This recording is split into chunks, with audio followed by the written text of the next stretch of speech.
It's Paul. I've just put this down to clean top on. You look like you've done a bit of timber. Yeah, maybe. Definitely, you definitely do from where I'm sitting. But right, anything else you want to say for I? No, mate. No, I'm all right. I'm cool. good. Yeah. Right. 1, 2, 3. Good evening, everyone. Welcome to the Football Uncensored podcast, as usual. It's episode number 11 because Don Shanks and Alan Hudson wasn't able to do their podcast over the weekend, so we've actually got the jump on them. But they will be coming back. Hopefully, the team will be back together. Yeah. Very soon. Yeah. Well, I had a call from Don last night, and he weren't too happy with the fact that it was raining heavily. So I had to laugh. But he said they're looking to be back in the UK next Tuesday. Brilliant. Cool. Yeah, so he said, and we'll all be back together on the Saturday. So, super. Hopefully back at the Grosvenor Casino. Yeah. Millennium Gloucester. Yeah, exactly. Sam and all the chaps. And the gang. Yeah. All the gang together. Yeah, so that'd be good. Cool. Yeah. No, it'd be good. Look forward to that. All right. Well, let's crack on. As we usually do. We're doing, Joe, our little review. We're doing a little review of the weekend. Review of the weekend. Yeah. Yeah, you did. We've been talking for the last couple of weeks about the fact there's sort of some stability in the league a little bit more and results a bit more predictable. And then lo and behold, there's a load of turn-ups for the old books. So, funny one, really. The first game was Friday night, Crystal Palace, Newcastle. And, Newcastle won relatively comfortably, 2-0. Yeah, it looked like it on the TV. Yeah, it did. It looked like you say, relatively comfortable, and I was really shocked and surprised at how little Palace offered in terms of any sort of retaliation or any sort of comeback, any sort of threat. I really was, and then it looked like they played Palace at their own game to a degree, because there was like passages of play. You see it moving up and down the pitch in a block, nice and compact, and then boom, hit them on the break, in and around the box, very sharp, too quick for him. A bit disappointed, Cahill. I mean,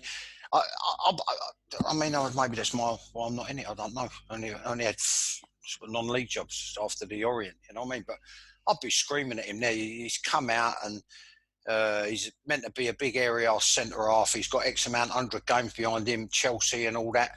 And he's come out, even if you get one in the knackers, you know what I mean? He's come out and he's half turned. Actually, I think it was that way.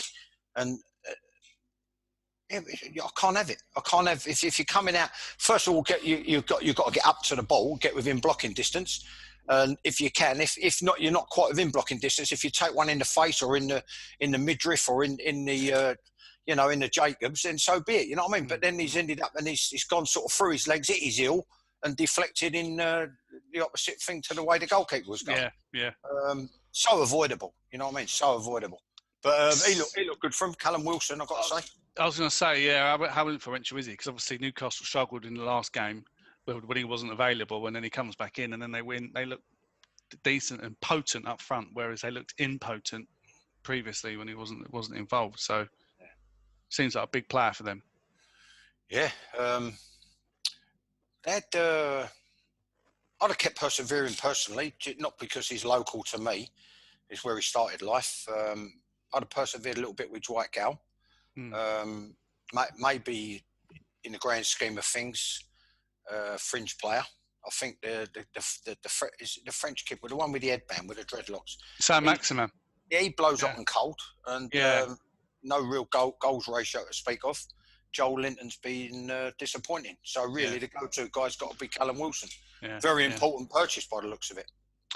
Yeah, so I mean, to be honest, I'm surprised a bigger side didn't try and snap him up. To be honest, but that said, Newcastle had a good season last year. But even someone like a Spurs, who'd have been a decent replacement or backup for someone like Kane if he was injured. But Palace, because they're a funny team, aren't they? I mean, they seem very. I mean, I know that's the nature of being a mid-table side. I suppose you're inconsistent, but how can some things? Sometimes when Palace play well, it's quite clear what Hodgson's been working on and how the players really take onto the pitch what Hodgson and Lewington seem to do on a training pitch. Why does that work some weeks and not others? Because I'd imagine it's a very consistent kind of blueprint that Hodgson works on, and patterns of play. He's been working on the same patterns of play for years, probably. Yeah. Why does it work in some games and not others? I'd say, looking at it, Joe, personnel. You've got to be able to just every now and again shuffle the cards. Let's you know what I mean? Yeah, freshen it up a bit. Freshen it up, leave them two out, or maybe leave that one out and put the. You can see. I'll be honest with you. I look at him when I see him interviewed. Every now and again, you see like veiled messages. Right. You know what I mean? Where anyone who's sort of in the know. I endorsed him in an interview many years ago. I thought to myself he'd never had the credit he deserved for Roy Hodgson with regards to what he achieved when he went abroad, etc. He weren't going to really get a thing. He come through the FA. He was an FA coach educator, which is where Lewington come across him. Who was at Chelsea when I was there, and did his badges with him. They've formed that professional relationship. But you look at it. Really and truly, I'm finding it very difficult. I'd be nitpicking if I was criticising or being too critical of Roy Hodgson, because he's had absolutely, well, I'd say no money really. I suppose no money, borderline negligible amount.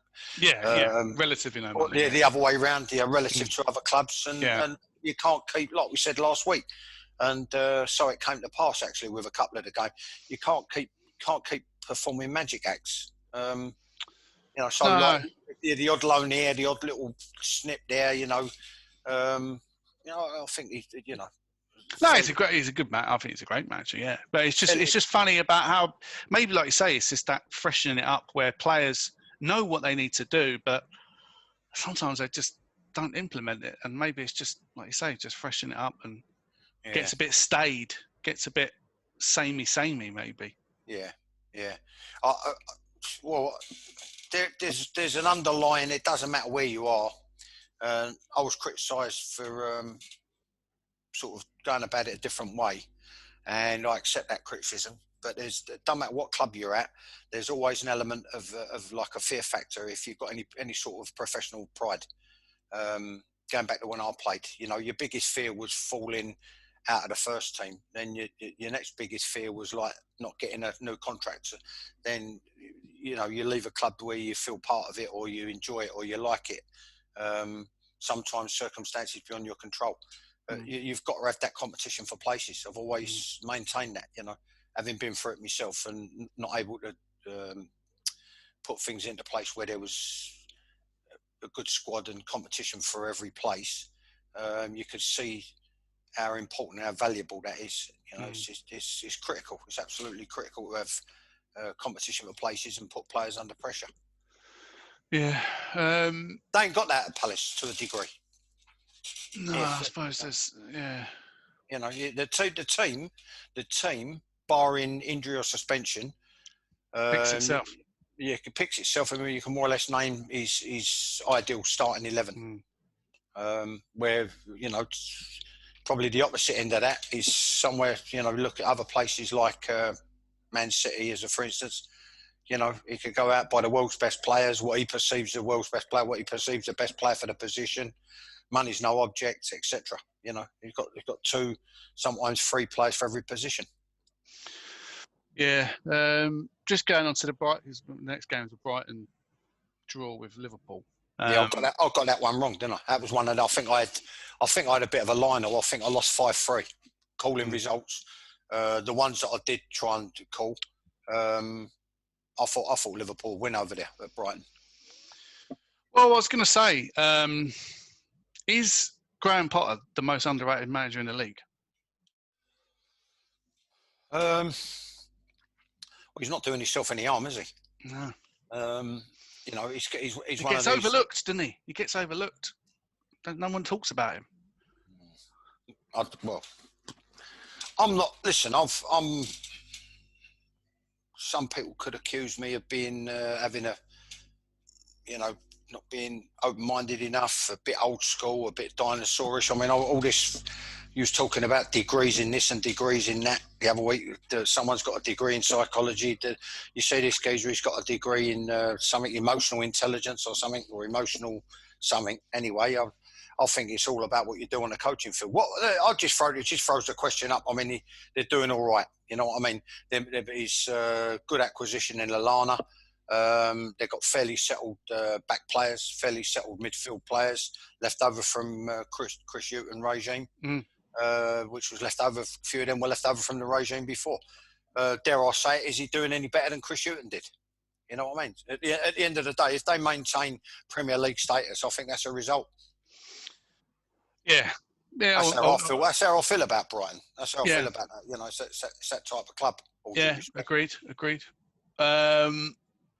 Liverpool, I'll quickly ask on this. Klopp's got the ump with wanting 5 subs, and Milner got injured again, and he's saying his players are dropping like flies. I don't know if you saw it. It was an interesting debate last night on Monday Night Football between Neville and Carragher. Obviously, Carragher was defending Klopp, and Neville was saying, you know, Klopp's saying what Ferguson was saying for years and years. He's only thinking about himself, and the only thing he thinks that would stop Liverpool winning the league is injuries, because they've got by far and away the best team and squad in the league. And then he did analysis, and actually Liverpool aren't playing in terms of their resting days. It's no less than what it was last season. So is he over-egging it? But yeah, I don't know if we kind of did touch on it before about rest and recuperation for players. But is it a misnomer? Is he talking rubbish? Or do you think the way the game is so quick and intense, possibly more so than in your day, but that's a moot point. You can argue against that. Does that mean that players need more rest because it's more of an intense game than it was when you played? Or is it the same? I think it probably evens itself out. It's like I scratched the surface before with you when we spoke last week about rest and recuperation. Army of masseurs, far better nutrition, far better refueling habits, as in, you know, not straight to the races and on the beer after training. Every day of the week at Chelsea, that was, you know what I mean? I'll put in my book, you know, they either go like golf club, lunch and drink, or racing and drink, or an afternoon ground meeting and drink, or just drink and drink. You know what I mean? Then you've got the playing surfaces. I was watching, it's funny, I was watching the big match replayed at the weekend. By chance, I was up and I was flicking through, and it was Lord Hudson in his pomp at Stoke. They were playing Manchester City. They beat Manchester City 4-0. And Alan made one and scored one. And just looked like a ploughed field. Just disgrace, an absolute disgrace. and yet he made the ball talk. He made the ball talk. And the field itself, it was like a turnip field. It looked like the fucking Battle of the Somme. You know what I mean? It was just a mud bath. And so when you bring into it, you know, better conditioning, better rest and recuperation, better refueling habits, better diet and nutrition, better core strengthening, stretching programs, playing surfaces. So I think it probably evens out the fact that, like, if some of them are like the people are going on Twitter, you know, they're finely tuned athletes, and we know they're built like cruiserweights, and we know everyone does 30 meters in 3 seconds or under. Yeah, so what? You know what I mean? Half of them that can do it ain't got a football brain. You know what I mean? Yeah. But that's not talking like that about Liverpool, obviously, but like as you go through the division, you see things happening. You say, well, what's the point in being able to do, you know, 50 metres in 5 seconds and run all day when you've got the football IQ of a dead rocking horse, of a dead goldfish, or a rocking horse? You understand what I mean? I do. Yeah. The five. What would you do? Would you change all 5 subs at once? Because it could totally change the complexion of the game either way. They could go on to win the game, because obviously they've got an advantage. He's trying to press home the advantage. Obviously, you know, you look at clubs like Liverpool, you look at clubs like Man United, Manchester City, maybe Chelsea. Not so much, I would say, Spurs, Arsenal. They've got squads where they could probably fill 2 teams.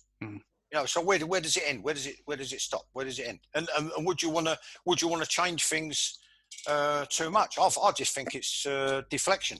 I think it's a deflection. I think it should be left as it is, and I think he should keep his mouth shut and get on with it. I think you don't sow seeds of doubt in your players' minds. I mean, back in the day, people played with injuries. I mean, I ain't saying they should do that now, Joe. You know what I mean? But the slightest little thing now is they're out for 3 weeks, 2 weeks, 3 weeks. Yeah, well, we'll talk about that later on, because there's an interesting debate to be had around head injuries and stuff like that, because it almost seems to be the other way around. The players play on when they probably shouldn't, in terms of there we agree. There we agree. Yeah. But we'll talk about that later anyway. Man City 5, Burnley 0. Obviously, Man City coming off the back of the defeat to Spurs. Burnley struggling big time, but probably it's one of them where, you know, it's about Man City kind of purring a little bit, but probably Burnley pretty poor. And it seemed like the tactics were wrong from Sean Dyche. He put out quite an attacking side, which is punchy at home when you're playing away, to Man City. But could have been 6, I think. Should have been, well, potentially could have been 6. Big result. Listen, City needed that after Spurs. They were back to their best in terms of moving the ball quickly, in terms of going from side to side, the quality of delivery into the box, getting overloads, playing higher up the field, moving. I disagree. I've got to say this on the podcast publicly, because I had this thing where they were talking about De Bruyne on TalkSport, Durham and Goff, and I said about him keep playing wide right. He said, no, he plays central. He said, like, I don't know what game you're watching. Well, isn't it funny how it's not where you start, it's where you finish, because you could just, when they set the teams up on paper, you know what I mean? With the amount of rotations, he always seems to end up in that right. So, like I said before, dividing the pitches into 3 long ways as well as width ways. He always ends up in that sort of right channel, right tranche where. And he's delivering the ball into the box, or curling that little ball into behind the retreating back 4. So, you know, I don't see how he's doing that from playing in front of the centre backs or from centre midfield. He always seems to end up wide-ish right. Where Dyche is concerned, I mean, again, we spoke about him the other week, and we're saying about can't keep being expected to perform miracles and pulling rabbits out of hats. But what I will say, Joe, is they seem to be City's favourite team to play against. I think they're beaten by the same scoreline in the same fixture, 3 on the bounce. And unless I've misheard it on the telly. So after the first 5-0 good hiding, far be it for me to tell someone like Sean Dyche's job, you've got to have a drastic rethink and say, you know, because it happened to me once as a youth coach, and I said, I'm not having that again. Because it's the loneliest place in the world on the touchline, whether it's youth team, reserves, or first team, you know what I mean? And we come out and we played a Spurs youth team full of internationals from different home countries. And like, as you can appreciate, Leighton Orient, you get last pick. So it was almost like raggy-ass Rovers. We got hammered 6-0 on the first day of the season. And what you've got to do, you've got to approach the return fixture completely differently.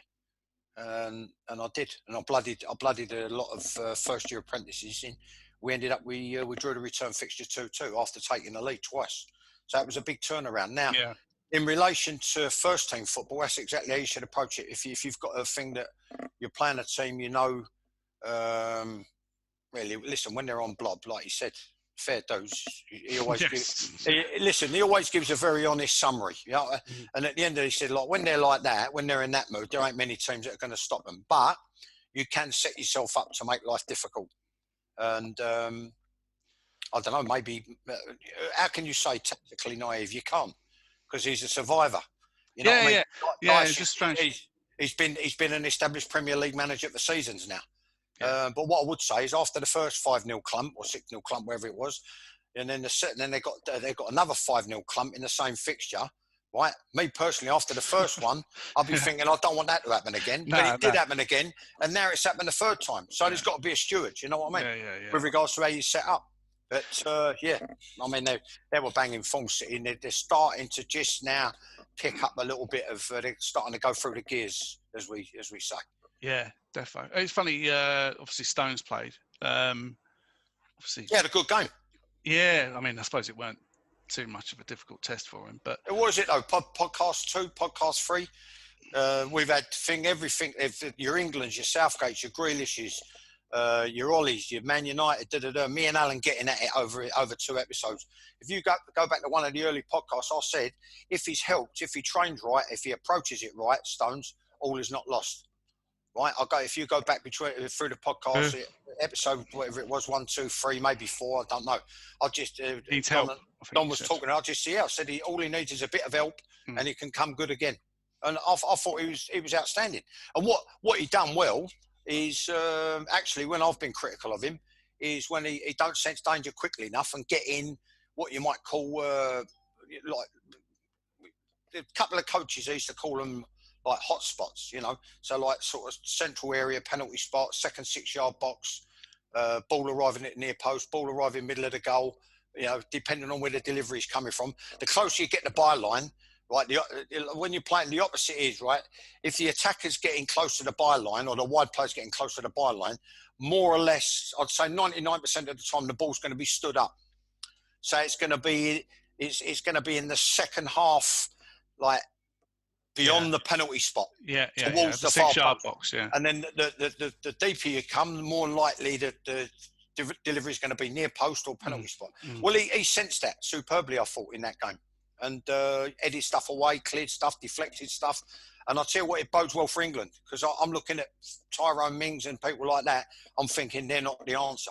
So what we need to get a good, confident, solid, decent decision making, sense danger, percentage John Stones back to his best. I was going to say, do you think he has?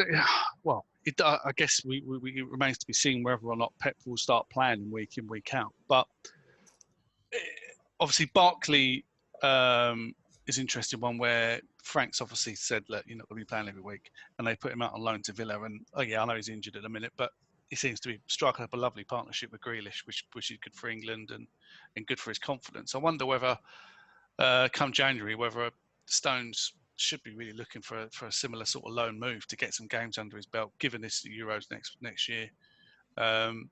Because, like you say, it could be a good move for him, and it may mean he can get back into the Man City. It's almost a hard into nothing, or he moves, because it seems to be rotting.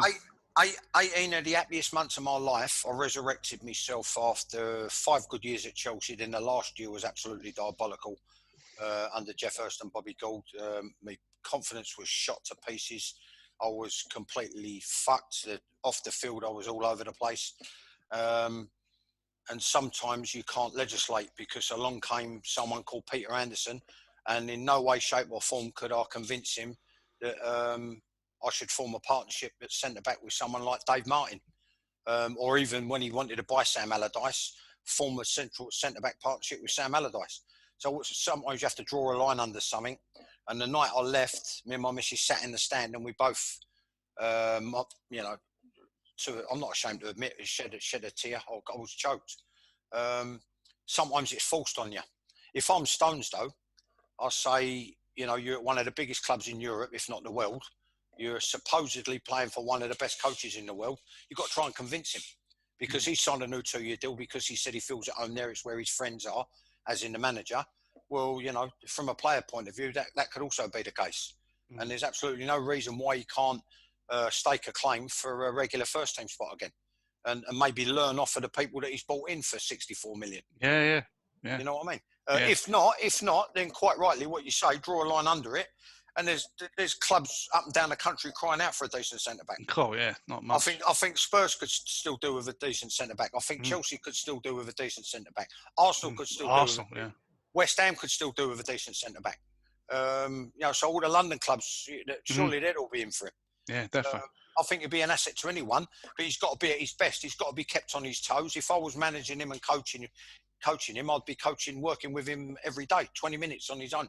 you know, in a mini session, whether it's grids, whether it's retreating and marking, whether it's one-touch clearances, just the stuff that a centre-back needs for, I'm telling you from personal experience or just how I preferred it, like just feel-good factor. So you're getting a good surface to the ball. Your decision-making's good. You're not letting people get across you. You're getting in their body line and making first contact on the ball. Stuff that's hung up at the far post, getting up early into people, deflecting it away. If you can't win it, jumping in. All the little nuances and idiosyncrasies of playing centre-back. You know, his ability on the ball's undoubted. But then you just say your decision-making. Me personally, I'd coach him to look forward early. And I'm not talking about smashing it. I'm just talking about, you know, can you punch a little one in, boom, to a midfield player? Or, you know, if someone threatens the back, the winger comes short or the wide player comes short like Cole Walker, can you thread it into Sterling? Can you thread it into Aguero when he comes back? Because too often for me, he puts the ball at risk in bad areas for club and country. Now he's starting to get back to his best. He looked better on the ball. He looked quicker on the ball. His decision making. So, listen, I think the future for him is looking bright. And I think fair play to him, Joe. Sometimes it's about attitude, rolling your sleeves up and having a go. And then what you do, you let things unfold. You know what I mean? And then like the people that Pep's brought in and paid money for, there's been an injury, whatever, and he gets his chance to get back in the side and stake a claim. You know what I mean? So sometimes that's what it's about. You need a little break. Fate needs to lend a hand. If not, I think there'd be loads of clubs who'd look to take him. Everton lost to Leeds. Surprised me that. Yeah. Well, what was your assessment? What was your assessment? Because that's, I mean, what was your assessment? I'd be interested to know. We spoke a lot about Everton. We didn't really spoke that much about Leeds. It'd be fascinating to know what you think about Bielsa and how he sets up his teams. And how clever man, isn't he? He's clever man. He's a clever man. He's got everything there sorted out on his terms. 100% on his terms. Right? He can't speak the lingo. That's my first point. He's not learning English. He's Argentinian, so I don't think there's too much love lost there. If he's that type of person in terms of being a nationalist and what's gone on in the past in recent history, like the dearly departed geezer who's just passed away this week. Yeah. So what he does is he's obviously giving instructions through a translator, right? Now think of it like this. Can't be ideal, can it? Can't be ideal. Well, he might want it that way, right? For the simple reason, right? He might have a get out jail free card, but I think players they've got to listen carefully. They've got to listen carefully because they've got to listen to the guy's interpretation of what Bielsa's saying to him in his native language. So you could see that it's replicated now over a period of time. They've got used to him. He's got used to them. It's almost as if, I mean, what I like about the Leeds attitude, I put it on Twitter, well, it's a bit naughty really, but I just love the sheer fuck-offedness of it. Because like they're just determined to come out, roll their sleeves up and have a go. Let's say, come on then, yeah. Oh yeah, I'm going to attack you. It's like MMA. I'm going to attack you, and then if I beat you, I beat you. If you tap out, you tap out, or you might knock me out. Whatever's going to happen is going to happen. Which is great. That's my attitude. That's always been my attitude in a row. You know, there's something to be said for it. There's something to be said for taking the scientific approach. Where that's concerned, it's almost as if he has 5 in each half, tactically, and that's not new. I remember David Webb used to do it at Brentford, right? So you can believe that at third division playing Brentford for Gillingham or Millwall or Leyton Orient, whatever the case may be, he used to commit certain amount of players forward, and the others had to stay behind the ball in case the attack broke down. So it's almost as if Leeds 2 teams. Yeah, it is. Yeah. But they've fantastic tempo. They play the game at fantastic pace. They play percentage stuff in the respect that when you're approaching a game, in a build up to a game, or even in the pre-match briefing in the hotel, or even in the dressing room an hour before the game, you always try and articulate to the players, let's see what they're made of. As in, let's see, we're going to put X amount of balls in their box. Let's see if their goalkeeper can defend in his 6-yard box. Let's see if he comes for catches, punches. Let's test the goalkeeper. Is he a shot stopper? So the point I'm making is you're asking questions all the time of the opposition. Can they defend in their own box? Let's put X amount of in this area, the second 6-yard box. Right. So what you're doing is you're asking questions all the time, which is what Leeds seem to do of the opposition, and they pulled a result out. Unbelievable. I had it down as a nailed-on draw, but I had a Lionel with Liverpool at Brighton. I've had a bit of a Lionel, particularly last night. What was my other one? I called Man United, right? But that was after a bit of a panic because they went 2-0 down. I said it'd be 3-1. It was 3-2. I fancied Chelsea, didn't I? So we said draw no bet last week. We did, yeah. So keep your money in your pocket. Yeah. Yeah. No, I've got a lot of time for that for him, but everybody seems to have, don't they? You know what I mean? Yeah, well, FIFA just nominated him as in the top 5 FIFA Manager of the Year award. Is that the video game or? No, the actual FIFA, yeah. But it was. I mean, I know he's a big name, Bielsa, but it's interesting that FIFA kind of identified the job he done. You know, he's become a big name because of his force of personality. He's one of them. He's one of them. He'll hold court with other managers and coaches, and then you only need to come out with one, what you might call one invaluable paragraph or sentence resonates with a top coach, and you think, well, he's the go-to guy. You know what I mean? Listen. Trust me when I tell you. Believe me when I tell you. I heard it many years ago, and it's so true. Myths and legends at both ends of the spectrum, good and bad, are easily created in football. You know what I mean? At the moment, what he's doing is confirming his so-called legendary status and the go-to guy as a coach. But everything, if you think about anything, like I used to try and convey to youth team players, if you think about the game deep enough, everything's solvable. You understand? Everything you can solve. You can pose problems. You can solve problems. All you've got to do is you've got to go in depth with it, and then obviously you've got to be able to articulate it, and then you've got to have the players that can take it on board. At the moment, it looks like a nice little marriage between the players and the manager or and his staff, including the interpreter, obviously. Yeah. He should ask for a rise.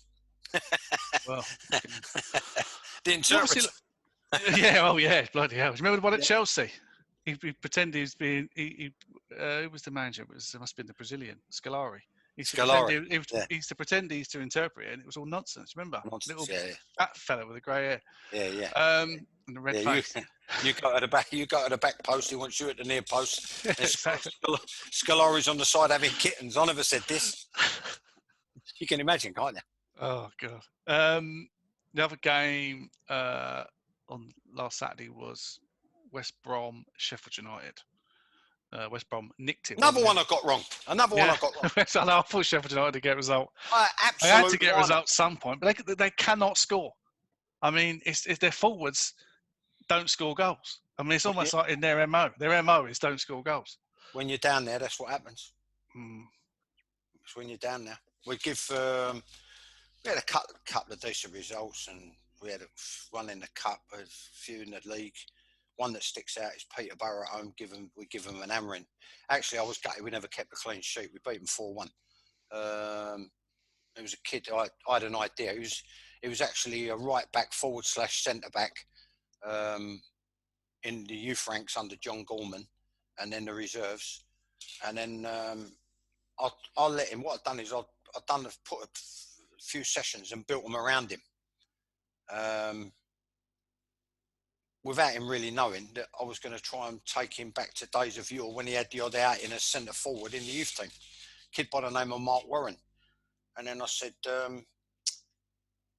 Saturday, I'm thinking of playing you at centre forward. You'd be all right with that? And we've spent all week rehearsing patterns of play with him at centre. He said, yeah, I think I'll be all right. He went out and got a hat-trick. No. Yeah. Wow. Yeah. Right, but the point I'm making, Joe, right, the moral of the story is when you look at a lot of the other games where we lost by the odd goal, right, when you're down there, I'm afraid that's what happens, and it needs more than what they've got at the moment, Sheffield United. I feel so sorry. I mean, the fella, he's so much running in him, McBurney. Yeah. He And works hard. but like it's just, it's like we said, like in previous episodes, he couldn't score in a brothel on a stag night in Bangkok. No. Then you look at the one over the bar from 2.5 yards. It's just you can't. It's inexplicable. You can't. How's he miss it? Do you know what I mean? But when you're down there, this is what gets managers to sack. You know what I mean? But again, Wilder, he's performed nothing short of a minor footballing miracle. Do you know what I mean? What they've got to do, they've got to find a way of turning the corner. What they need is a scrappy 2-1 or a scrappy 1-0 that gets them off and running. Yeah. It's not good though, is it? I mean, was it 10 games in? They got 1 point. I mean, that's about pretty bad. I can't think of a worse start. No, I know. My predictions are all tits up at the minute. They're probably both down though. Well, they're in fact almost certainly both down. Yeah. What do you think, West Brom? Yeah, didn't you? Yeah, I put West Brom, but also said Fulham, and look at them last night. Well, we'll talk about them in a minute. Scotty Parker, the legend. Southampton, Man United, you touched on it. Personally, I think Man United got out of jail, and I wonder whether or not, because I like Southampton, I thought they're a really decent side, but they play the same team week in, week out, and I wonder whether Man United's sort of big squad and being able to buy players like Cavani, have him on the bench, bring him on, was that the difference really in that game? Whereas the Southampton players, sort of can't really come off. They have to... Listen, they scratched the surface. They just touched on that. They done a little, like a mini item on Match of the Day on the fatigue. They start a game, they're out. I think it's Jermaine Jenas. He said quite rightly, he said they get out the blocks very quickly. They start the game fast, and you can slowly see the thing deteriorating. Energy levels dropping, etc., etc. I think that's the time when your energy levels are dropping. I think that's the time to change your approach to the game, change your pattern of play. And yet, what they try to do, they try to carry on playing the same way. And you see them; they got deeper and deeper and deeper. Yeah. Almost to the point where they actually invited pressure. And then, like you say, you get people like Cavani coming off the bench. It gives you half a chance. You know what I mean? I spoke very highly of Fernandes. I thought he was, he basically more or less to a degree carried United on his shoulders for patches. You know what I mean? Patches of the game. Well, if I'd have, I mean, it sounds very basic, but what you've got to do, you've got to maybe commit another man forward to get them playing close together. Because there was times when it was in like the right midfield or the right back area, and Che Adams, he was a long way off at the angle, right? You need to get players close together and maybe think about turning United to get them pushed back, just for a spell. And but they didn't. They kept trying to play their way out. Ball got nicked. I think one of them was a free kick. One of them was it got rebounded on them. He set it wide. Fernandes set it wide. He whips it in. Rashford, and he goes in for the header. Then you got the Fernandes one itself. Yeah. So it might be exactly down to that. He has the same sort of problem with Palace. Yeah. You know what I mean? You can more or less name the starting 11. Yeah. And that's an interesting analogy. Yeah, it's an interesting sort of comparison, actually. I was going to say about Ward-Prowse. He's remarkable in what he's able to achieve through dead balls. I mean, I know he models himself on Beckham, but he's almost as good as Beckham with dead balls. I mean, it's quite incredible.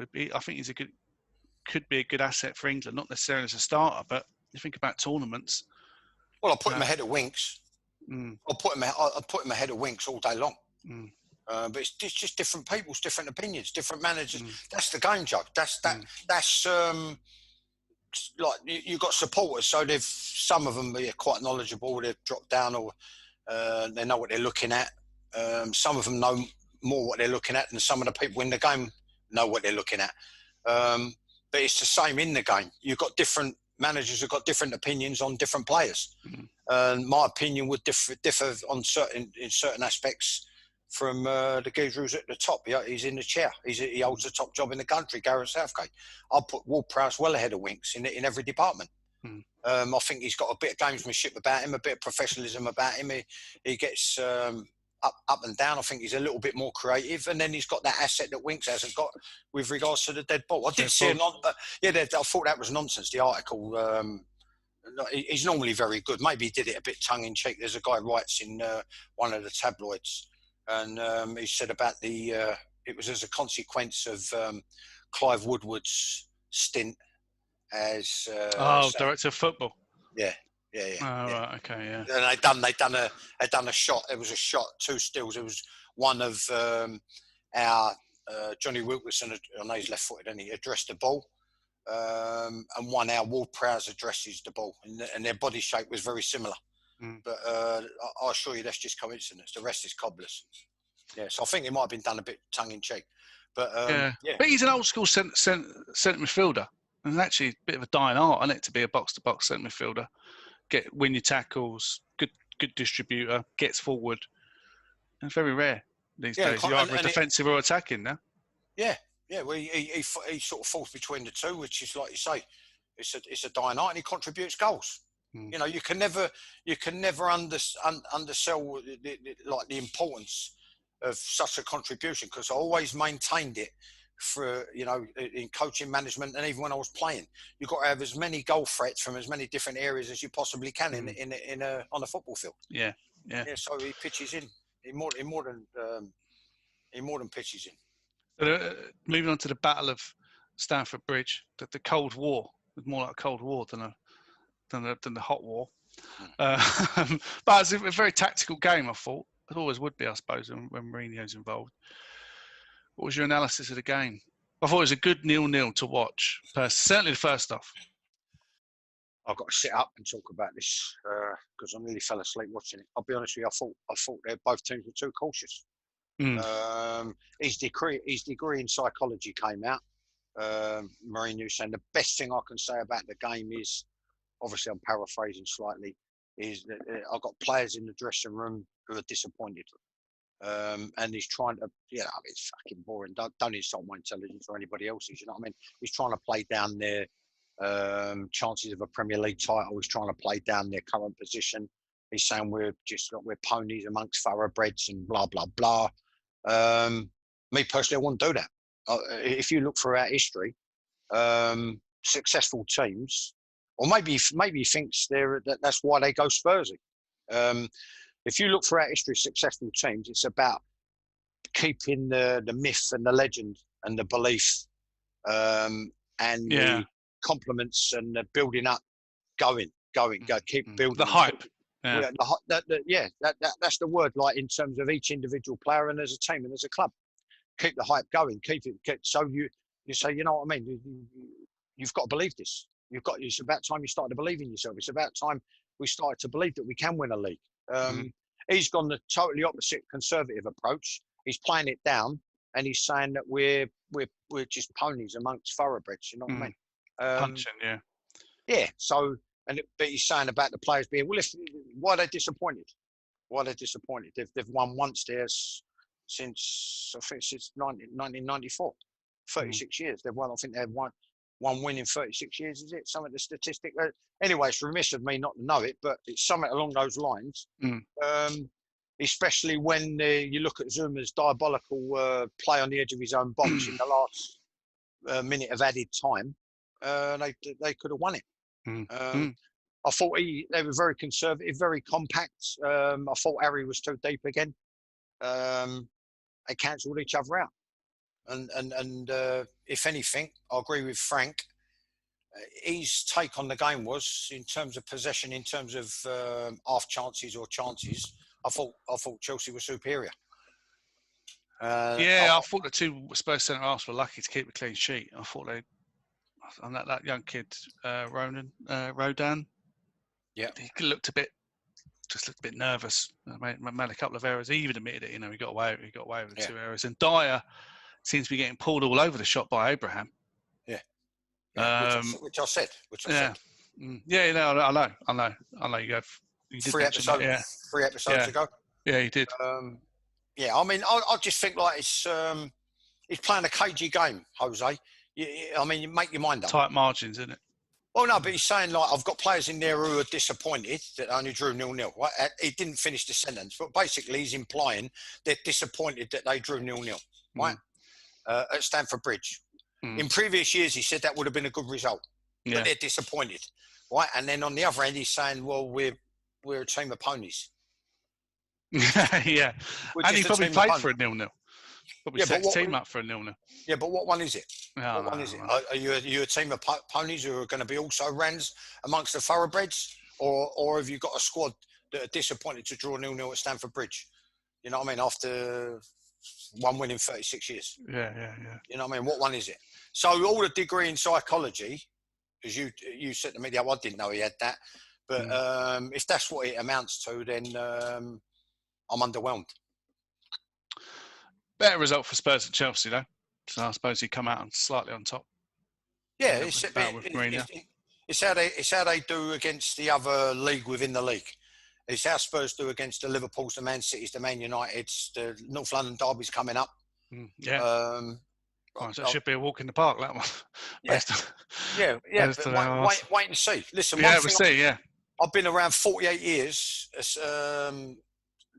the age of 12, I walked into the marble walls at Highbury, right? And then even before that, when my dad started to take me and stood on the North Bank with him until I joined Chelsea and my allegiance with, like, basically it's your first love in terms of like trying to make it in the game.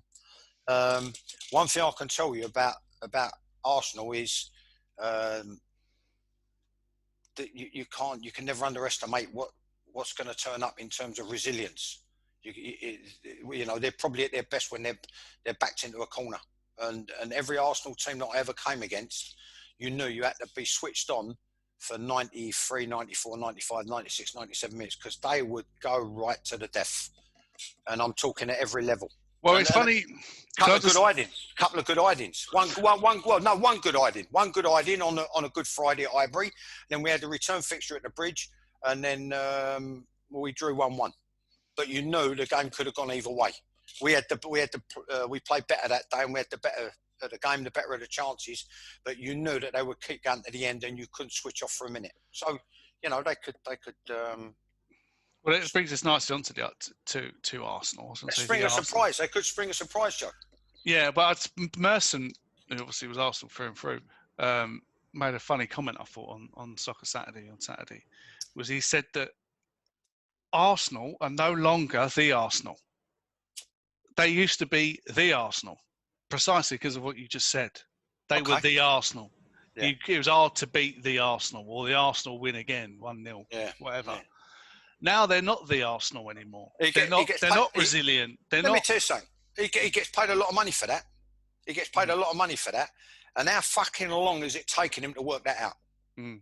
Right? Because I'm telling you now, myths and legends again, like I've said on previous episodes, like I've said to you, like I've said on social media, the thing about Wenger, you can see from outer space that Petit, Henry, Vieira are players. Anelka's a player. And he inherits the back five, whatever interpretation. We know Seaman in goal, then it's 4 from 5 defenders, right? Winterburn, Dixon, Bolden, Adams, or Bolden, Keown, or Adams and Keown, right? So whatever your interpretation is of that, right? Yeah. That's when it started to go tits up.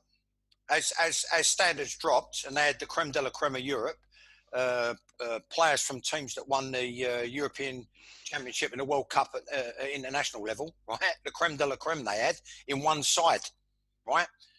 And then the creme de la creme coming through. I saw him as a 40. Funny enough, he was 14 and he was wearing the number 14. Right? I went to a game at London Colney. I said, "Who's that kid?"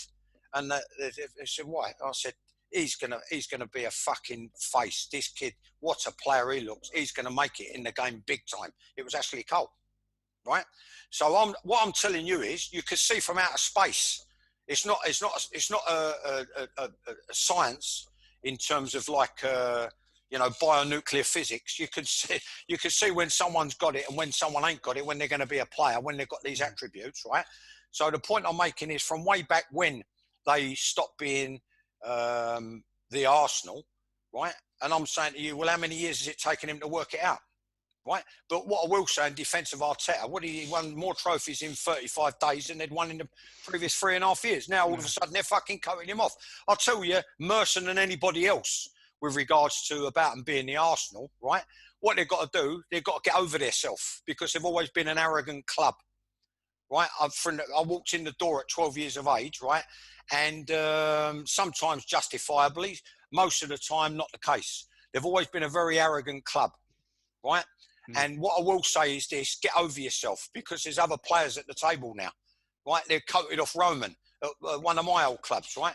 A chairman that most supporters, they would give their right arm to have him as a chairman, right? You understand what I'm saying? So all this, the Arsenal and all that, get over yourself because for X amount of seasons, he never won anything, Wenger. They've now, what's their on their third manager since Wenger now?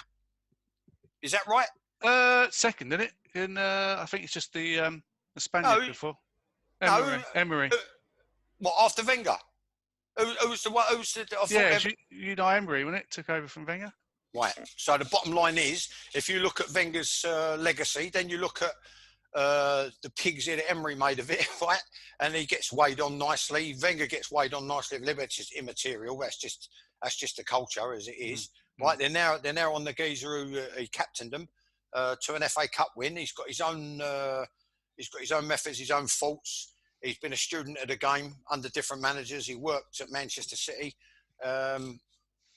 Well, I don't care if, you know, his analogy of they're no longer the Arsenal. That's been the case for, I don't know, 10 seasons now? Since the last one, I think, 2004. Well, up until they obviously won something last year, but 2005, and it was the last time they won 15 something. 15 years then. Yeah. 15 years. Yeah. So it's taken him 15 years to work it out.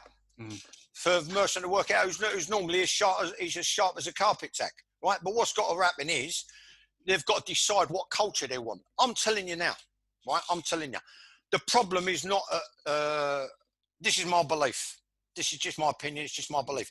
I don't think the problem's Arteta. I think the problem is on the football field, right, which is below Arteta and above Arteta. They keep changing personnel behind the scenes.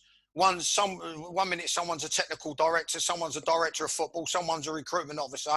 Well, I mean, they've got all these people getting paid hundreds of thousands, tens of thousands, right? I could go in there, shake it up. I'd want the same mega money because why should I take any less than what anybody else has got? But what I do, I go in there, I shake it up behind the scenes, right? I'll say this is the course we're going to plot forward, and what's got to happen? It's got to be done in collusion with Arteta. It's got to be built around him. It's got to be built to protect him. It's got to be built to help him. What's happening is, Joe, right? You've got people above it. What you've got to realise, Joe, right? I keep saying this. What you've got to understand. I don't mean this in a patronising way or a big shot way or a fucking any sort of like fancy damn way. When you know behind the scenes, I've said it before. I'm going to say it again, right? Within clubs, there's ring fencing, mini empire building, people protecting their little. Fiefdoms or whatever, yeah. Fiefdom, yeah, where they're getting paid mega money. You understand what I mean? And a lot of time it's money for old rope. You want to get real? I've been playing records all day. I've been playing CDs all day. And one of them's one of my favourite, like soul funk sound, Cheryl Lynn. Got to be real. You want to get real? I'll get real. You understand? And I say, right, this is the course we plot forward. What we do, we rally around Arteta because I will know within an hour of talking to him whether he fucking knows what he's doing, right? And then what you do, you say, do you want to go this route? Which I think, personally, I said it 1 or 2 episodes ago, he's given debuts to players, again, I've experienced it. I was part of it. A debut that was given before someone's ready or before their time. It happened to me. I think it's happening at Arsenal. I think it's been forced upon him, right? I've had rows with people about David Luiz. I still maintain he's not a centre-back as long as he's got a hole in his arse. No. Right? This is why I say, why don't he... Yeah, I can't believe that Arteta ain't made inquiries about Stones. If he's convinced that he can teach the game in every third of the field, why not get Stones down? And have him on board to reinforce it. I think Gabriel. Let me tell you. Gabriel's a decent player, isn't he? Decent player. In a nutshell, right? I said a couple of Arsenal supporters, they're different class guys on Twitter, right? I've got a cracking following. It ain't fucking 250,000 like Rio, but I've got like just under 13,000. And I'm telling you now, my followers, they're different class, right? Humorous, knowledgeable, and we interact, right?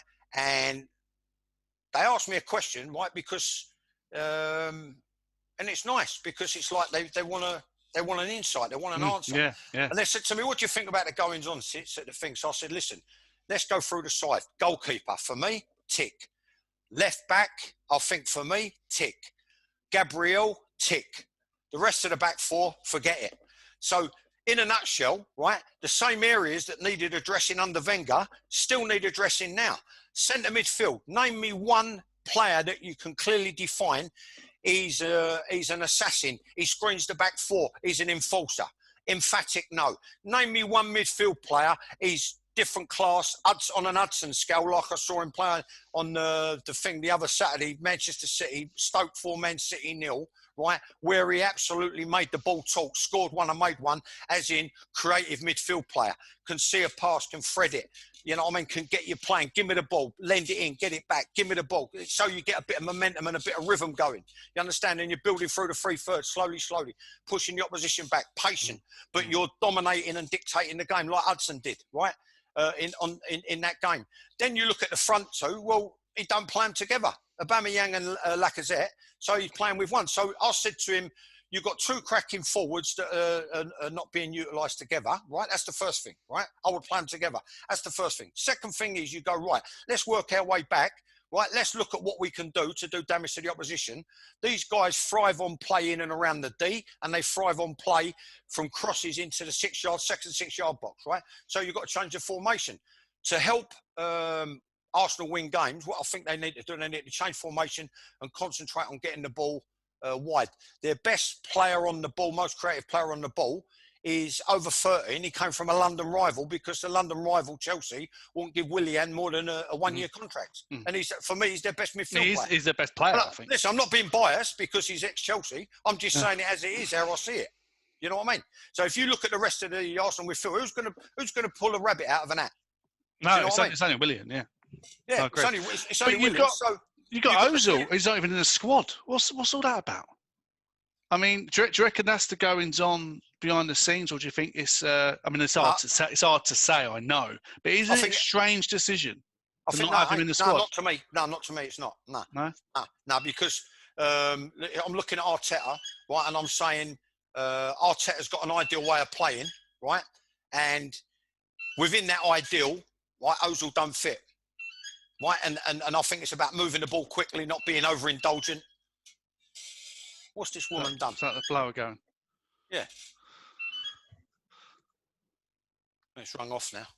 Yeah, I just think, like, sorry about that, and sorry to anyone listening. I just think, like, he's got an ideal, and he perhaps suffer for a little bit from idealism, but I think he wants a side set up that moves the ball quickly, and they get overloads and gang up, and they've got an intricate passing game, and I don't think Ozil fits within that.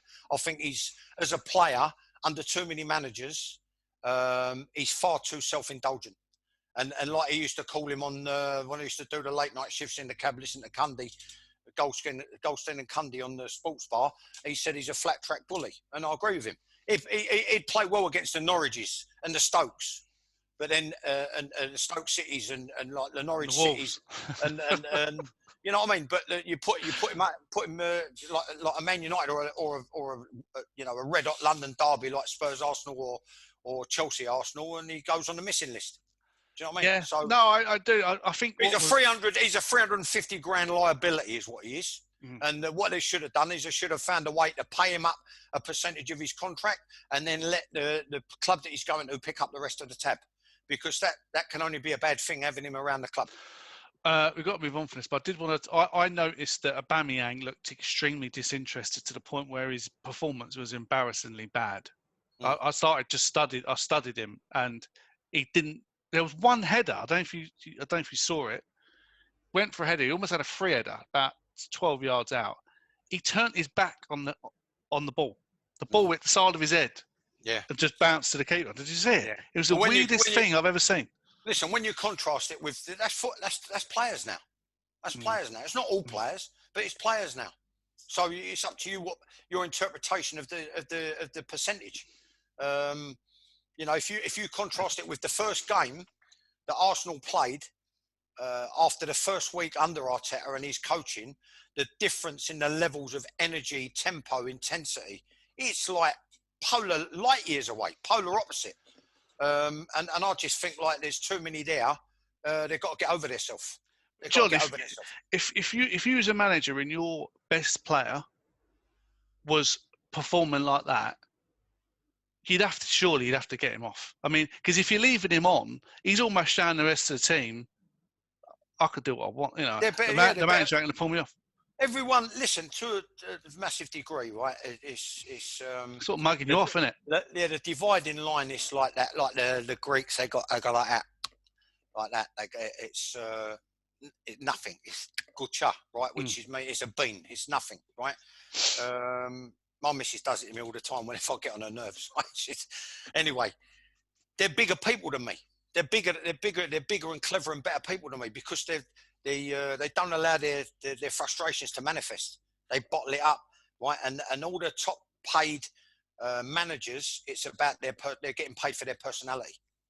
My personality don't fit, right? So in a nutshell, right, the only answer I can give you is, you know how that's going to turn out. If I see a player, if I see Gary Cahill come out to block the ball and turn his back on it, an area centre half with 500 games under his belt, don't get within blocking distance and turns his back on the shot, right, there's going to be a steward. If I see a centre forward turning his back on a header, there's going to be a steward. So obviously, I haven't been able to manage my frustrations and they manifest themselves in me being explosive, volatile, unpredictable. All the reasons why I never got a job in the game, supposedly, after the thing at the debacle or in the media, which I've been told. People think they're a bit wary of your sits. They think you might be too volatile and you might just say something explosive and that's it. We're off air. You know what I mean? I can assure you that wouldn't be the case because I wouldn't. If anyone put me in that position, I wouldn't betray them, right? I would never. I would never betray someone who's like they've given me a favour. No. You understand? No, I do. Yeah. I wouldn't do that, right? But you cannot at that level. For me, at any level, accept it. But the difference is what I'm trying to explain is the difference in the personalities. They manage the managers. They manage their anger. They manage their frustration. Their personality comes across different. Me personally, I'll just call it how I see it. And I just say, this is going nowhere. But listen, it's in synopsis form, Joe. The same areas that needed addressing under Wenger, which you could see from outer space. He's on £8 million a year. I'm driving a fucking cab, right? But you can see this is the difference with like Klopp's done made at Liverpool. We've got a problem in goal, right? Well, I got coated. When the geezer made the two diabolical mistakes in the European Cup final, I said he'll never play for Liverpool again. No. I said, well, how would you handle it? I said, he'd never play for me again. And I'm telling you now, I'm predicting now he'll never play for Liverpool again. Oh, that's a bit harsh. You can't talk about a fellow pro like that. I've been a professional footballer since 1991. That's the first thing.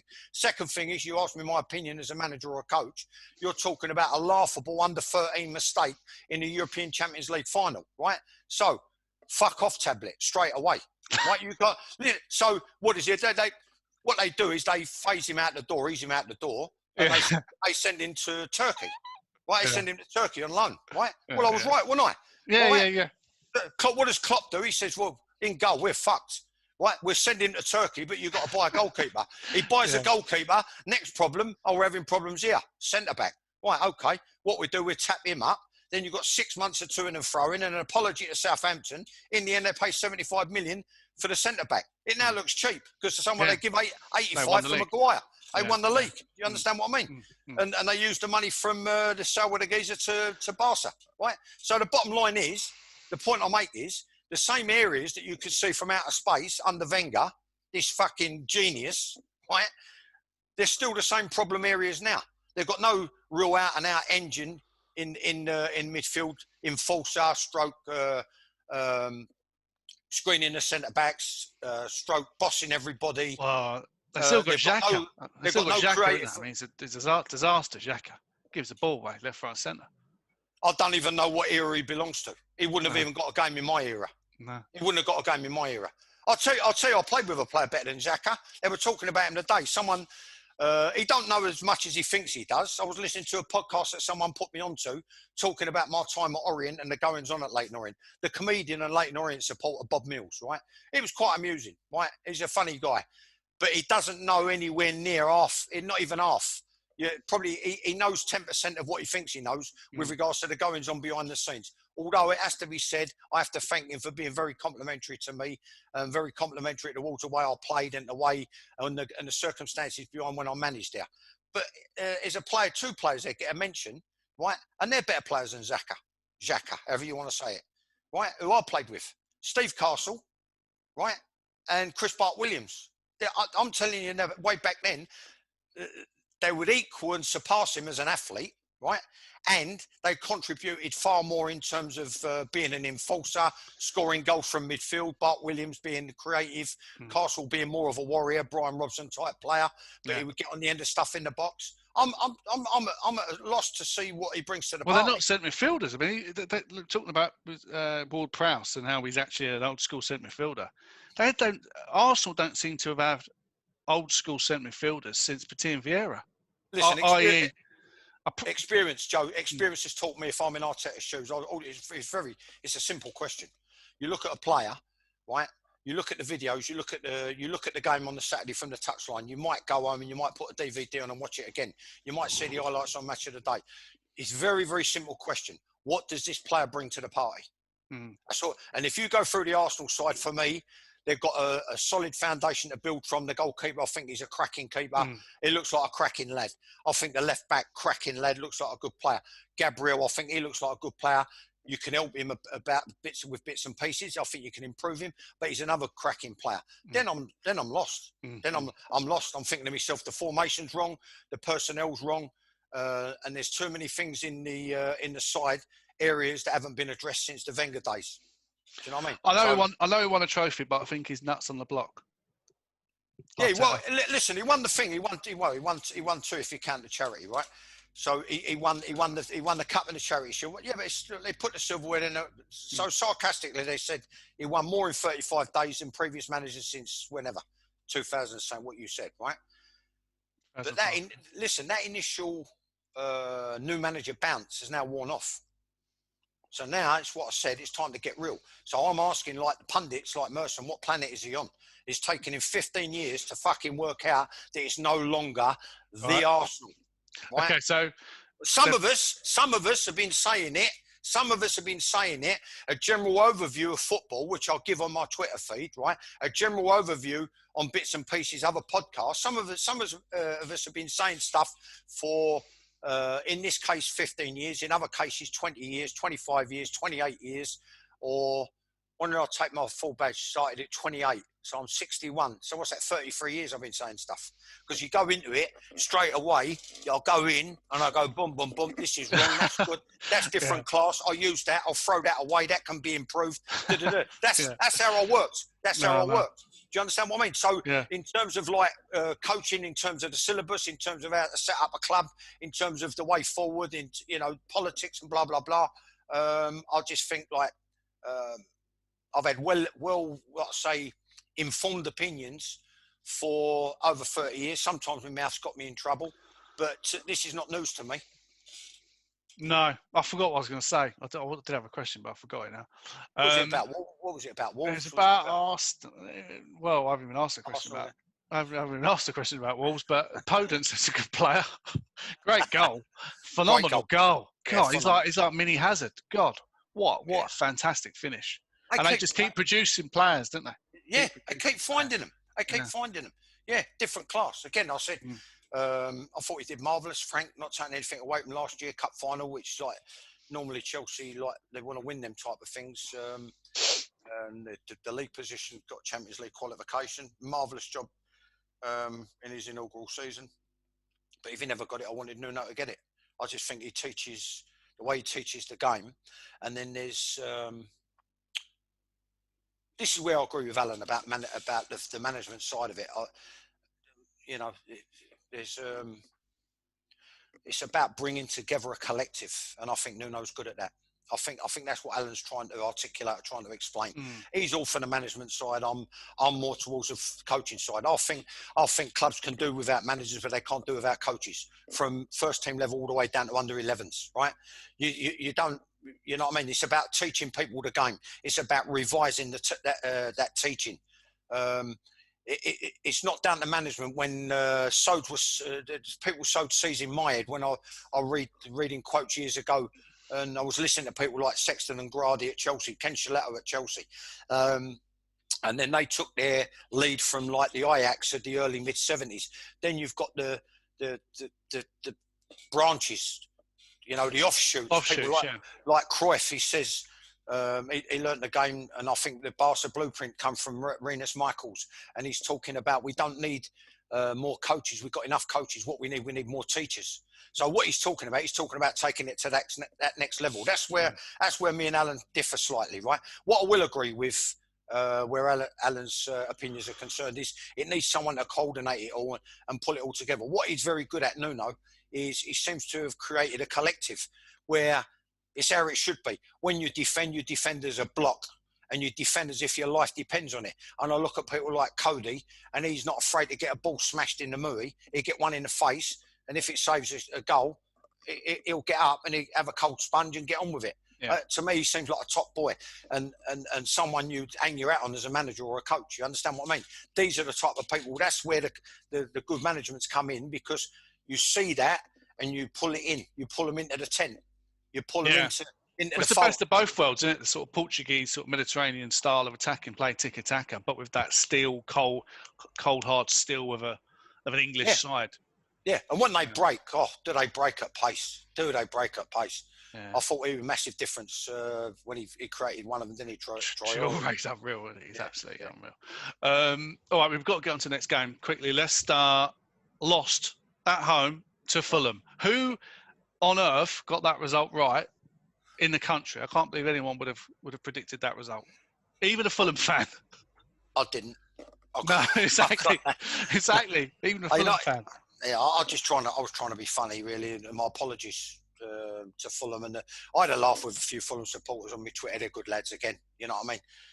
I fancy Fulham to get something at Leicester tonight, and I said it'd be the grand sum of fuck all, the grand total of fuck all, and custard pie. I got egg on the old boat.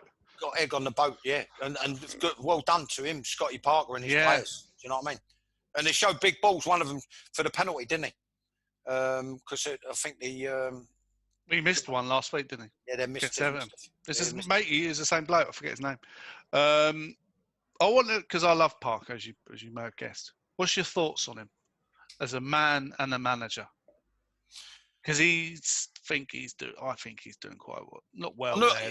Listen, I knew him from way back when. He got well looked after as a kid when they wanted to sign him. It was a guy who tried to sign me for Crystal Palace. Right. He come after me with offered inducements with Malcolm Allison. Malcolm Allison offered the inducements. A guy called Arnie Warren, and I'm led to believe that it was Arnie that helped him. He got the advert for McDonald's, keeping the ball up and all that. He was at Lillishall, wasn't he? He was quite well thought of in the youth England setup, wasn't he? I think what shined through. I mean, I endorsed him when they went to South Africa. This is where I thought this is the beginning of the end. This is another clusterfuck under Capello. He said, I'm going to take players in form, and I'm going to take players who are fit, and I'm going to do it. And Scott Parker carried West Ham on his shoulders single-handedly that season. And I thought he was nothing short of magnificent. I thought he should have gone with England to South Africa. He took Ledley King, who couldn't fucking train, and he could play one game in 7 days. And I had Ledley as a 12, 13, 14-year-old at Leyton Orient, and Spurs poached him. And I taught him fantastic grounding, all the basics in the grids. But he took Ledley when Ledley could barely walk after a game, and he took the West Ham goalkeeper who was shell shocked from the season he'd had. Rob Green. Crosses, shots, rebounds, shots, goals, shots, rebounds, crosses. The geezer was shell shocked. You know what I mean? And he left post-traumatic stress. Yeah, exactly. And he left Scott Parker at home. I mean, this geezer and he fucking held a gun to their head. The FA, I want a new contract before the championship. You know what I mean? Then he uses the John Terry thing. Last night I see 2 documentaries. I saw a documentary about a documentary that was aired 25 years ago, whenever the fuck, right? So to the Princess Diana thing. So I'm watching a documentary about a documentary that was aired thing because someone's pulled a stroke to get an interview. Then I switched over and watched another documentary talking about something that went on, what was it, 9 years ago. And there's a lot I could say. And I'll have a debate in any studio with anybody about it.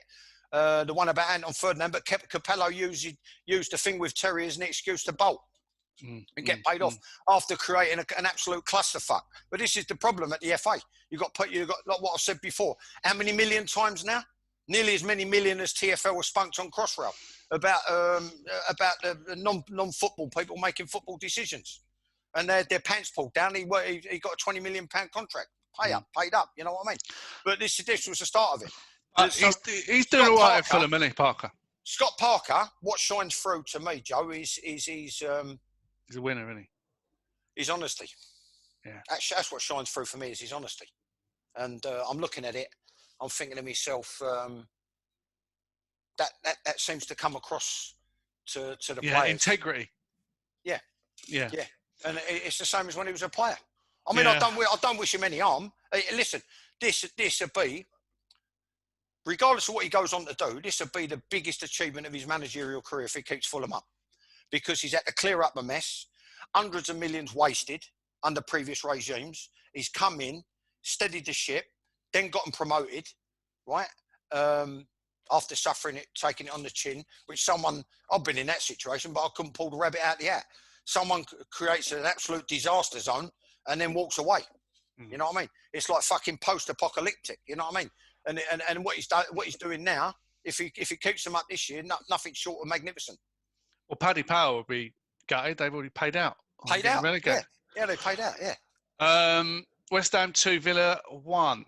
West Ham squeaked a result there. Villa seemed to play quite well for us. Yeah, I didn't see it, but someone pushed me on Twitter before the kick-off, and I said I think it could be a draw, or it could be either way by the odd goal. And they said, so they kept on, this ain't you, you're sitting on the fence, you're sounding like Trevor Brooking now. So I said, all right, go on then, I'll go West Ham by the odd goal. And so it transpired, yeah. Yeah. They're up to fifth, aren't they? They're fifth. They are. Let me just check. They're up to fifth, yeah. Won the last 3 games. Grealish actually played really well. He's almost on a different level to anyone else at the minute, Grealish. Unbelievable. Someone come on the radio, Joe. Someone come on, and I was probably one of millions who was going, what the fuck is this geezer on about? He come on TalkSport. They were talking about West Ham, and he started going on about the East End, and he started going, the Crays are dead. The Crays are not in it. And I'm like, what is this geezer on about? What has this got to do with football? But in a roundabout way, I can understand what he's saying. And this is where West Ham have got to get over themselves. Again, another club that's got to get over itself, right? So even the diehard, trust me, I understand. Trust me, I can relate. Because I've seen it's not illegal, but I happen to believe it's unethical and immoral. I've seen what's been done to a club that I was at, and our one person's profited from it, right? But with regards to the sale of thing, you can't have your cake and eat it. So something was done politically whereby West Ham, and I'll tell you off air what I know, got hold of the Olympic Stadium, the London Stadium. Yeah. So they've gone from West Ham, Upton Park, Boleyn Ground, whatever you want to call it. Some called it after the tube station, some called it after the thing, after the true historical name, right? At the end of the day, I remember 38,000 all standing. So I don't even know, it's probably like low to mid 30s, all seater. They've now doubled their capacity, and I just think they should pick up the thread, regardless of their feelings. That'll all come out in the wash. Who's got what for if and when they let it go, pass it on, sell it, and pass the baton on. I just think what they need to do is embrace the current situation, and then the powers that be should look to spend the extra revenue on strengthening the squad, because there's no boundaries, there's no limits to what West Ham can achieve if the money's invested in the right players and in the right areas of the club. Can I move on to some questions from one of our followers? Cool, yeah, of course, yeah. Udon Stewart asked some really good questions, which was great. So really appreciate him reaching out to us and asking questions to pass on to yourself. And hopefully we can get some more questions in. So Stuart asked, what are your thoughts on the current research on the link between dementia and heading the ball? And how will, if this just kind of change take place in terms of reducing the amount that teams head the ball in training, and kids obviously heading the ball when they're sort of being developed at a young age, what sort of impact is that going to have on the game? Do you think it's right? I'm not saying that you know the science behind dementia in football, but from your experience, is that something that should be looked at from a health and safety point of view? And if so, does it completely fundamentally change the game that we know and love? Right. Big question. Very good question. It's a good question. There's a lot of things in there. Let me preamble it with this. I was just on coming through at the back end of an era where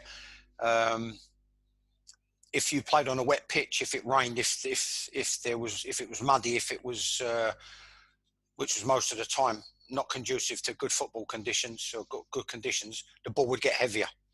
I remember playing a practice match against Chelsea's first team at the time. We were the youth side. And it was a practice match for the first team. And I remember a player broke forward. I came out to close him down. He smashed a shot, and it hit me on the. I blocked it there. I didn't turn. I didn't do what they all do now. I come at it to close him down. Didn't do a Gary Cahill. Didn't do a Gary Cahill. Steve Wicks smashed it like you wouldn't believe, and it was like I was concussed. I was seeing double, treble. I was all over the gaff, and then it went, and then I just got on with the game, right? Which is what you did in those days. I happen to believe that it's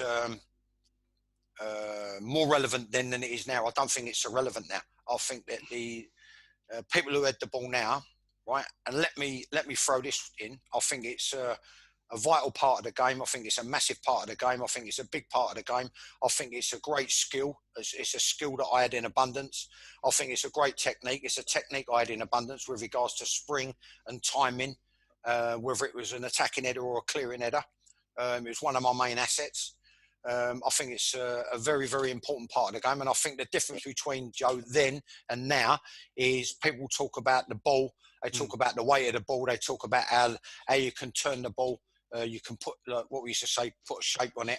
You can put whip on it. So I just think now, a lot lighter, isn't it? The ball's a lot lighter. It's a lot lighter. So I don't think it's going to have as big effect. And I think it's almost. I think the research is almost. Dare I say it, because there's been some deaths. Dare I say it? I think the research latter day is too late, and it's almost redundant. Yeah, because they always pull out the statistic that half of the World Cup '66 winning team have either lived with dementia or have kind of died with dementia. What about the bus driver? What about the train driver or the lorry driver or what about the ones who if they were in the army, or what about the ones who are in they worked on the underground who died of dementia? Yeah. Well, and what I was going to say was, I don't think it can be attributed to that. No, that's my belief. The other thing you mentioned when you Frank Worthington done you with an elbow. Yeah, right on the temple, clean on the temple, clean. Now, clean. That was part of the game. Getting in your day, and beyond that, sort of elbows and clashing of heads, and much more of a physical getting away with giving someone a dig. Yeah. You can't get away with that stuff now. So I wonder whether else, because that would have done probably more damage you getting elbowed in the side of the head than probably hitting the ball 1,000 times. Yeah, I've got a cold. I'll tell you, I've been. I've had rows, I've had altercations, I've been outnumbered, I've had weapons pulled on me, I've been hit. I've been in football matches that have been really violent. Someone tried to break my nose, someone ended up splitting my lip. I almost had a hair lip because it went, the fang that I got now, there, right? It went near enough clean through my lip. That was Mick Harford, because I marked him out of the game. He was fucking useless. I dominated him in the air, and then he run me towards a throw-in. And as I got up early again to punch the header, he just come back, boom, like that, and just fucking thing everywhere. So that sort of thing went on. So the point I'm making is, and I've been in rings, I've been on judo mats, I've been on jiu-jitsu mats, and all. I've only ever been knocked spark out once, and that was Frank Worthington. It's just fucking black. I was out on the floor, just black, and then a cold sponge and smelling salts, and I come round, and then I went back for more. Right, but the point he was making is you've had a dig at me from behind, so he's saying to me, I can fucking whack you when you're not looking. Do you know what I mean? But you can't get away with that now. No, it was an out and out fucking nasty bastard, because he could have broke me jaw, he could have he could have fractured me skull, he could have done all I had was a little nibble at his Achilles when he had the ball played up to him. So what he did was out and out fucking nasty bastard. Do you know what I mean? I wish I had the chance to get back at him. Do you know what I mean? Because if we was to meet on the pavement, there's only one winner. Do you know what I mean? But people used to do they do that. They creep up behind you and do you from behind or do you from the side. I mean, it's all right. So I got the message in the respect that, like, you know, you want to have a nibble at me from behind, I can do the same to you. Do you know what I mean? But I just thought he was an out and out nasty bastard for doing it. Then in the same game, Peter Reid went over the top on me. But we're talking about concussions, and this is when Chelsea players, they were going on the fucking missing list and pulling out of 50-50s. You know what I mean? I won't mention any names. Because, so what we're saying is it's not really probably an issue with the heading. I don't think so, Joe. No, I don't think so, Joe. No, like you said, I think you hit the nail on the head in the respect the balls are lighter, and I think the research is almost redundant now. I think it's like former day rather than latter day. I don't see. Let's put it this way: in 25 to 30 years' time, I don't envisage. And I thought he spoke very eloquently, Tammy Abrahams, about it. So I'm going to use him because he spoke about it being an important part of the game and an important skill and an important technique. I don't see, touch wood, I'll be long gone, but I don't see, I hope not, but I probably will be. I don't see Tammy in 30, 35 years' time suffering from it. No. You understand what I mean? Because I just think like everything's better conditions now. Yeah. The only thing that's disappointing is like when you look at it, what happened in the Arsenal Wolves game. Yeah, we can talk about that. Yeah, that's just seems crazy to me. They let him back on the pitch. Don't make any sense. The protocol. What's more disappointing is the thing that filtered back via the match of the day or match of the day 2, I think it was, when they said about the medical staff, they'd already been in other coach. Oh right, yeah. They've been in rugby. Rugby coach of both of them. I think the union and league. So they've got like someone gets sparked there, and the protocol is they're off, and that's it. And then there's a period of rest, recuperation, evaluation. But in football, it don't seem to be the case. We know it is. There is a protocol, but only if it's proven that he's got concussion. I didn't understand leaving Louise on when he's got claret pumping out of his head to the extent where it's coming through the bandage. Yeah, exactly. And then the other girl, I mean, it was sickening. I heard it on the telly. It was absolutely horrendous. But they pulled him off at half time anyway, David Luiz. Anyway, so it's like, well, why let him play out for the rest of the first half and then bring him off at half time? Anyway, you know, that's just dangerous. I agree, because you look at. I thought this would be interesting, right? And you look at some of the set pieces that Wolves got, corners actually. I thought to myself, where's he going to go here, right? Because I wanted to see whether he'd be willing to attack the ball and head it away. Yeah. And I'll be truthful with you, I don't blame him. He stayed on the missing list. Then you look at his recovery run for one of the goals, or one of the attempts on goal. I think it was for one of the goals, and he was off the pace. He was nowhere near it. Yeah. You know what I mean? So you're looking at as he got his faculties all about him. You know what I mean? So even if you're the manager, you'd think you'd overrule him, saying, "No, I'm not having him. You don't know whether he's coming or going. We don't take the chance against Wolves that we should be beating at home. Then we got a centre half who's a bit woozy. You know, I mean, regardless of how brave he tried to be or how brave he is or isn't, I think Arteta should have overruled. I couldn't agree more. I'd have gone like, you know what? I'm not really looking for heroes in this particular instance. I want a hero who's going to get on the end of a diving header or make a saving last-ditch tackle, or, you know, put his head in where it hurts to clear it, or put his head in where it hurts to score. But I'm not looking for any heroes now in terms of like, are you all right or not? I'm going to protect you by bringing you off. By bringing you off and protecting you, I'm also protecting the rest of the players. In the respect that, like, they haven't got to worry about, well, is he a bit woozy? Yeah, Can he make the right decisions? Yeah, don't pass it to him. Yeah, because he could have been all over the gaff.